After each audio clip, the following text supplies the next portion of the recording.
Nós estamos ao vivo com o nosso comentarista, Diogo Schelp, justamente para falar sobre essa instalação da CPI da Covid-19 que aconteceu hoje. Oi, Diogo, boa tarde para você. Seja bem-vindo a presidência, a vice-presidência, a relatoria que foram definidas hoje já eram esperadas, né?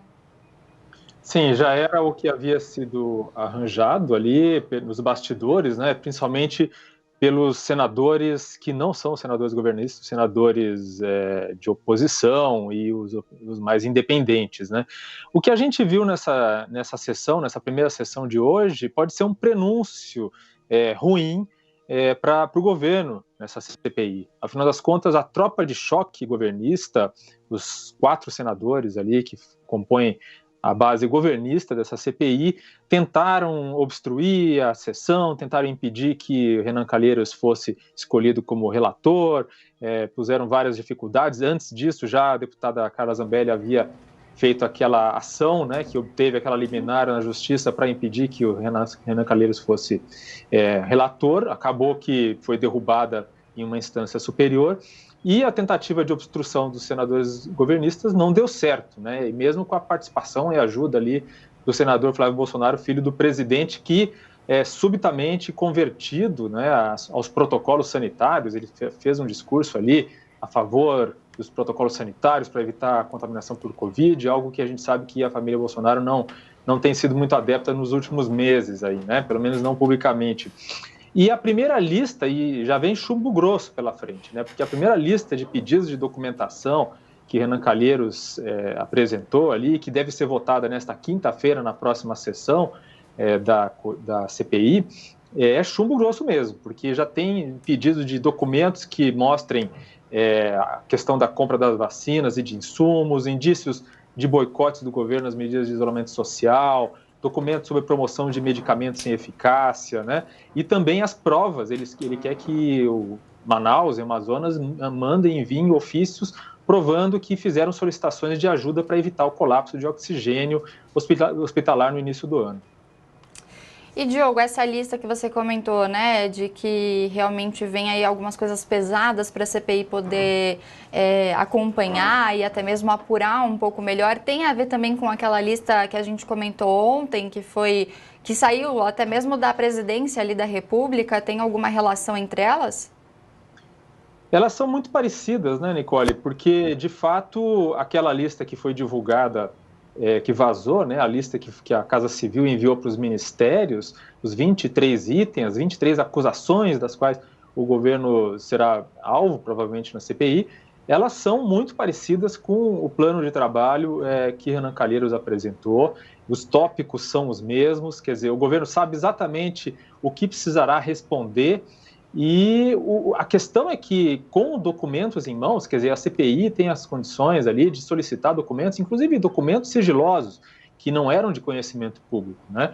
Então pode vir muita informação, pode surgir aí, informação nova, confirmando coisas que já se sabia ou confirmando suspeitas a respeito de possíveis omissões ou ações negativas do governo federal nessa gestão da pandemia. E o que a gente poderia esperar, Diogo, em relação a essa convocação dos ex-ministros? E aí a gente não fala só, ou melhor dizendo, né, tem tanto em relação ao atual ministro da Saúde, Marcelo Queiroga, como também os ex-ministros, como Henrique Mandetta, Nelson Taixe. O que a gente poderia esperar dessa convocação deles, até porque quando a gente fala de convocação, é uma obrigatoriedade, né, de eles comparecerem ali ao Senado. Isso ainda não foi decidido, se vai ser uma convocação ou se eles poderiam escolher entre ir ou não, mas se eles aceitarem ir ou se eles forem obrigados a ir, o que a gente pode esperar desses depoimentos? Bom, começando de trás para frente, né? Se a gente pensar no atual ministro da Saúde, Marcelo Queiroga, ele provavelmente vai ser questionado sobre a questão da compra e distribuição de insumos, né? Principalmente, por exemplo, os kits intubação, né? Que são medicamentos importantes para a intubação de pacientes em estado grave, que têm faltado em muitos hospitais no Brasil e cuja distribuição tem sido muito criticada por governadores. A outra questão, obviamente, é o calendário de vacinação, que provavelmente vai ser também questionado.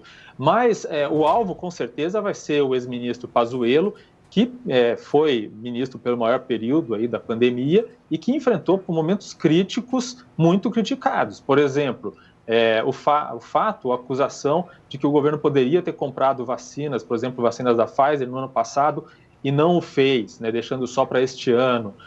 A questão, obviamente, de Manaus, né, o colapso no sistema de fornecimento de oxigênio. Então, há suspeitas de que o governo, mesmo alertado, nada fez ou não fez o suficiente para resolver essa crise. Então, a questão dos medicamentos sem comprovação científica, que foram promovidos e que havia um incentivo, né, do Ministério da Saúde para que eles fossem prescritos. O governo diz que não, que só estava atendendo uma demanda dos estados. Isso vai ser possível comprovar com documentos e com depoimento também de funcionários do Ministério da Saúde, inclusive o ex-ministro Pazuello. Quanto a Mandetta e Nelson Taj, eles vão poder falar, por exemplo, das razões que levaram eles a sair do governo, né?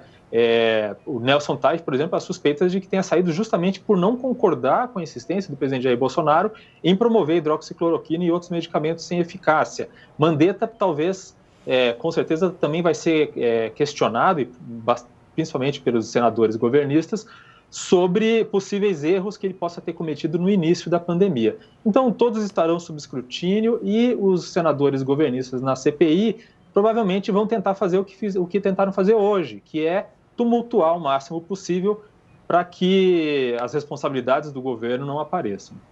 E em relação a Renan Calheiros, Diogo, a gente teve ontem nessa decisão em primeira instância, então, que veio de um juiz para tentar impedir, né, que ele pudesse assumir, então, a relatoria dessa CPI. Isso também causou um certo tumulto, porque o próprio presidente do Senado, Rodrigo Pacheco, disse que isso não cabe a um outro poder a não ser o próprio Senado, né, porque essa é uma decisão ali da presidência dessa CPI. A gente teve também, por exemplo, essa fala do senador Flávio Bolsonaro, filho do presidente, falando que essa nomeação de Renan Calheiros beira ao ridículo. Depois a gente teve a própria manifestação do Calheiros dizendo que não fará uma perseguição, mas que é preciso punir os responsáveis por morte. Pode haver aí alguma retaliação em relação a esse episódio de ontem, por exemplo? Esse é um jogo político, né, Nicole? Havia uma tentativa, e vai continuar havendo uma tentativa, de atrapalhar os trabalhos. Agora, isso é questão já superada, o Renan Calheiros vai ser o relator.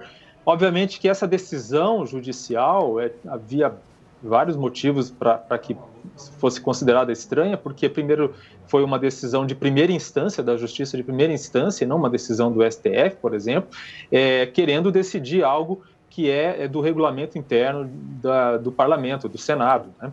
Havia ali também erros crassos, por exemplo, o de que, considerando que o relator seria eleito pelos membros da CPI, quando, na verdade, ele é indicado pelo presidente da CPI, que, por sua vez, é, sim, eleito. Então, havia vários erros, de fato, já era esperado que essa decisão fosse derrubada, e Renan Calheiros, obviamente, apesar de falar que não vai fazer... Que é imparcial e tal, mas ele já apresentou ali as suas próprias críticas e fica claro sua posição, sua opinião pessoal sobre a atuação do governo na CPI, quer dizer, na pandemia. Mas é evidente que a CPI será mais bem sucedida do ponto de vista de seus objetivos se ela focar em questões objetivas, em fatos concretos e não em pessoas, né? O argumento de que Renan Calheiros não poderia ocupar esse posto de relator, foi muito bem derrubado pelo senador Randolfo Rodrigues, que explicou que se o senador Renan Calheiros pode exercer o seu mandato de senador normalmente, não há motivo legal para impedi-lo de participar de uma CPI. Um outro senador falou que não existe, por exemplo, meio senador, né, metade de um senador. Então, aí se colocaram, claro, há questões morais, né, envolvendo ali a atuação do senador Renan Calheiros, mas do ponto de vista legal não há como impedi-lo de ocupar esse papel. Perfeito, a gente conversou agora com o Diogo Schelp, o nosso comentarista aqui da Jovem Pan. Obrigada, Diogo, pela sua participação aqui. Até amanhã. Até amanhã.